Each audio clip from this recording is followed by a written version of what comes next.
Hi, this is Drew Tignanelli. This is our October update, October 2024. Wow, time flies. It does. It's going by faster and faster every year, I feel like. Yeah, well, here we are on an October update. The Fed finally cut interest rates by 0.5%, so that's a good thing. Yeah, yeah. I mean, I'm so glad we don't have to say, well, they say they're going to cut rates soon because it's been feeling like a broken record every time we talk about what the Feds are going to do. So Drew, they cut interest rates, but they have not stopped what we talked about last time, which is quantitative tightening. So there's two basic policies: quantitative easing, that's trying to spur the economy to move faster, and there's quantitative tightening, which is trying to slow the economy or fight inflation, things of that nature. So the way that the Federal Reserve, while they did lower interest rates, are still effectively quantitative tightening on the economy, is that they are allowing bonds they purchase to mature, and then they're not going back out in the markets like they are during quantitative easing and rebuying them. They're not, Right. So let's explain to the listeners what you just said, because even though you understand what you just said, well, my uh, last line was go my ahead. explaining line is that, and the net effect of all of this is they're pulling cash out of the economy. Right. So if you buy a bond, in the market, you're taking cash that the Federal Reserve is making, right? They're just Mhm. creating it out Printing of it, thin, they get the money and gun. they get a bond in return, and poof, they throw money into the economy. Okay, out of thin air. When they sell the bond, they take the cash back out of the economy, and they, give the bond back to whoever they sold it to, right? So now they've pulled cash out. Now there's two ways that they sell, and you just mentioned one. They let the bond mature.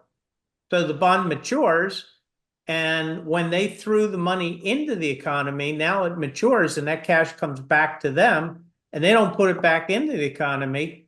That's money out of the economy, right? Right. But that one isn't as bad as when they actually go in and sell their bonds and take cash from other investors back out of the economy, because when the bond matures, it's typically just the US government that's giving them money back that the US government got to spend themselves, right? Right. So it's not as bad as when they sell bonds and take cash out of the economy from other investors. And they sort of have slowed down on that. They used to do that very aggressively for the first year, 2023, and now they've slowed down on that. They haven't been pulling cash out of the economy like that. They're doing what you're saying. They're letting the bonds just flow off their balance sheet, which is negative, but it's not as negative as selling bonds themselves. Nonetheless, they are still in a quote unquote tightening phase, even though they dropped interest rates. That's the key that we're getting to. So some other measures of how are the markets doing is unemployment. Unemployment ticked down a little to 4.2%, which is right in that healthy range. 3 to 5% is generally where economists say they want unemployment to be. Mortgage rates have declined slightly to the mid to high sixes. So we're beginning to see, more movement in the real estate markets. Chris O'Shea pointed out that Bloomberg has just run an article saying that commercial real estate, which was really, really depressed over the past couple of years, is starting to see more buyers and sellers come to the market. Yep. Actually, I think you can get a 30-year fixed mortgage right now at about 6.2%. Yep, if you So, got excellent credit. yeah, you have to have good credit. You have to put 20% down on the house, so you're able to get down that low. But that's still, compared to what we were getting for the last 10 years, that's ridiculously high, though, right? We haven't seen that Yeah. since like 2003. I think the last time we saw 5-6% interest rates. Yeah, as the listeners will find out soon on our future financial planning topic, I recently had a phone call with my real estate agent and assured her at the end of the call that my beautiful 2.3% mortgage was a pair of handcuffs I was happy to wear. There you go. On your no mortgage. That's Yeah. great. Glad you got it, you know. So before Um, we move on, just making sure we touch on markets as a whole. Equity markets are, as of the date, it's September 24th, and it's a little after 2 p.m. Markets are still hitting, equity markets are still hitting all-time highs, but bond markets still haven't recovered to their 2022 levels. Now, that being said, I want to make sure everyone knows bonds have been increasing in value and performing over the past year and a half, but they just aren't back to that level of 2022, or pre-2022 would be more accurate when you say. I would never expect to ever see them down in that 2-1% range again, unless something dramatic happens, Mike. So Yep. I think we're going to see 3.5 to 6.5% on the Treasury bonds for quite a few years to come, maybe even higher. Who knows? I just wouldn't. I would not bet on 2% on the 10-year Treasury anytime again soon, unless something dramatic happens, like I said. So anyway, one other thing before we leave the market, you didn't even have it in your notes, but I'm going to do a sidetrack for you. Gold, gold continues to creep up, 2,610, 2,650. Clients are asking about it quite frequently. If somebody wants to buy gold, I have no problem with them buying gold. But when they ask my opinion, I'm not a gold buyer. I don't want to be a gold buyer. I don't believe in the concept that gold is a store of value. I mean, all the statistical information would say gold is not a store of value. All the gold in the world isn't more than like $5 trillion, Mike. And the United States government alone, just cash in checking accounts, savings accounts, cash in your pockets, is what we call M2, is 26 trillion. 26 trillion, Mike. Just Yeah. think of just the United States swamped the entire world gold market by 5 or 6 fold. Now that gives the gold bulls more argument that wow, you're going to have to raise the price of gold to 15,000 in order to compensate. But the whole world is like $100 trillion, and I just don't see how gold's ever going to do that. It's not coming back. You're going to have fiat currencies forever and ever. The reason gold's going up is because China and Russia and countries like that are buying gold to try to get rid of US denominated securities because they can't stand that when they offend Europe and the United States, that they use those tools as a weapon against them. So they're trying to buy gold and other things to compensate. But here's the point. Central banks, especially China and Russia, have typically been wrong about what they're buying and accumulating. So when China was buying U.S. Treasury bonds, they were basically starting to go down, and now they're accumulating gold and moving the price up. Are they going to be selling, buying gold at the high and selling at the low again, just like they did recently? I don't know, but central banks have a history of that type of thing. Well, Um, the other big issue with gold, that is what I see, is if you're an individual gold buyer, not a country, the market is really stacked against you as far as the fees and the prices that you pay when you buy it, and the fees and the prices you pay when you sell it. And when you go to things like mutual funds and ETFs of gold, they have huge storage fees built into it. yeah, So it's just hard for you to make money off gold as an individual. but we've made money on gold before, so Yeah. and silver with ETFs and things, but here's the other thing too. Gold is always and always will be supply and demand. What's the supply? What's the demand? Okay. And as the price of gold goes higher, well, the cost of production of gold is not going higher with it. The price of production of gold is staying here. So as the price goes higher, these gold miners are saying, mine more gold, mine more gold because we're making huge profits on this gold now. So mine more gold. The same thing happened with the oil market as the price of oil went dramatically higher. What did they do? They figured out how to get more oil out of the ground. And Yep. next thing you know, the price of oil was struggling for years, and it's just now started to recover, but now it's struggling again. Anyway, gold. If you want to buy it, there's nothing wrong with it. You feel free to tell us you want to buy it. We'll buy some allocation of gold for you. But you want my opinion? That's the way I look at it. Yep. Anyway, what's our topic today? Well, I So gave this. what'd you say? I was the one that I'm asking what's the topic, but I was the one that Well, you're said what I ruining the flow. got.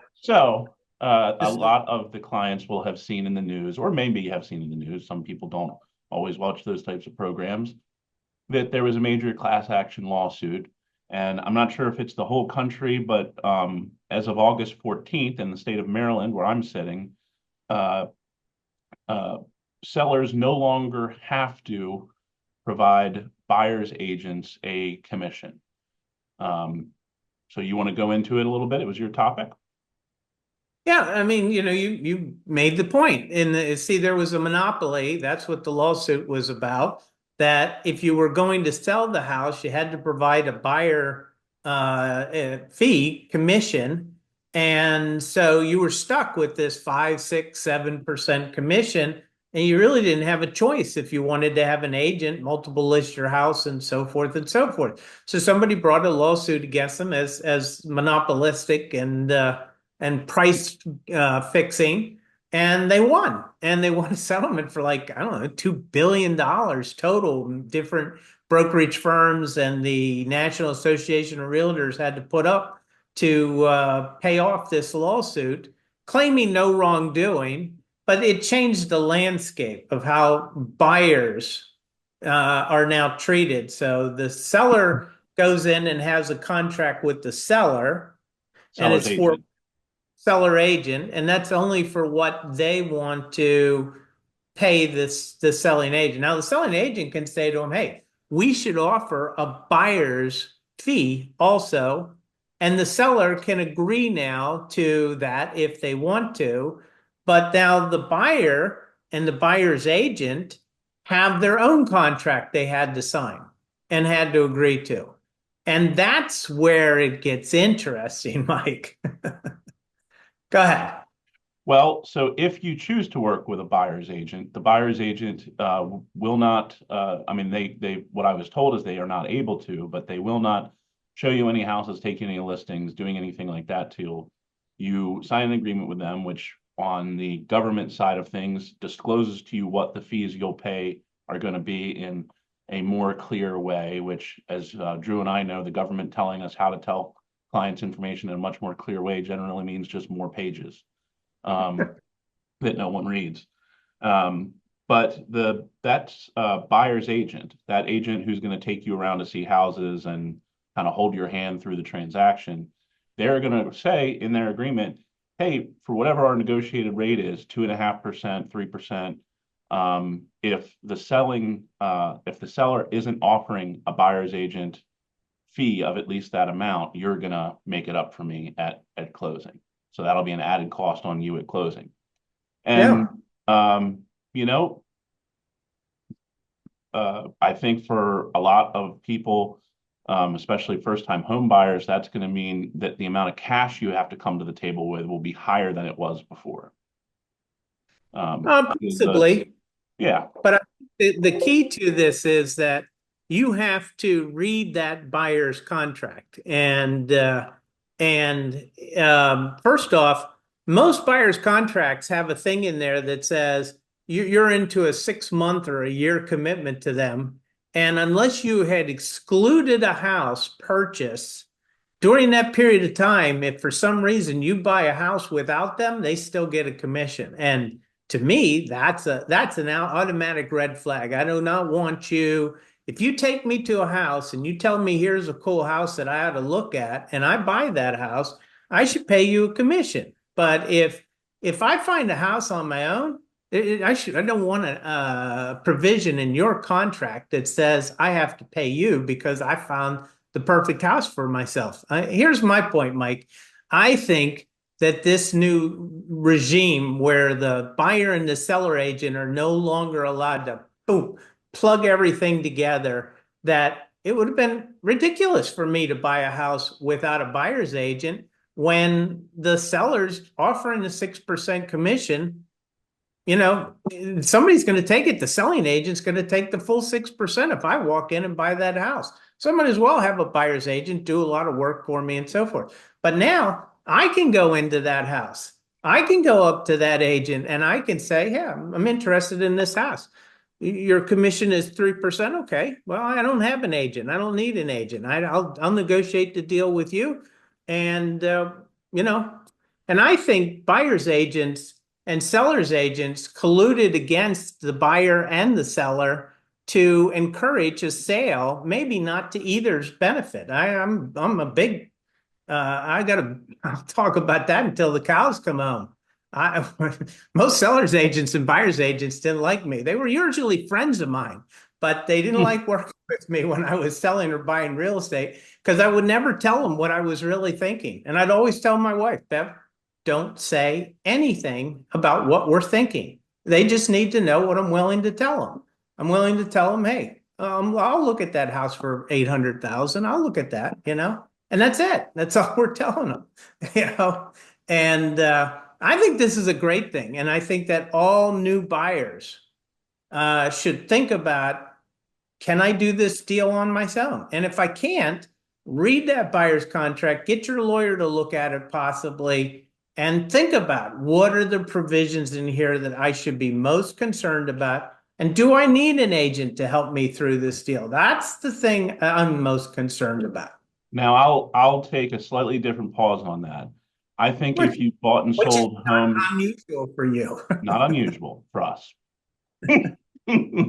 I think if you have bought and sold multiple homes, you work in a profession that you're very familiar with the legal system.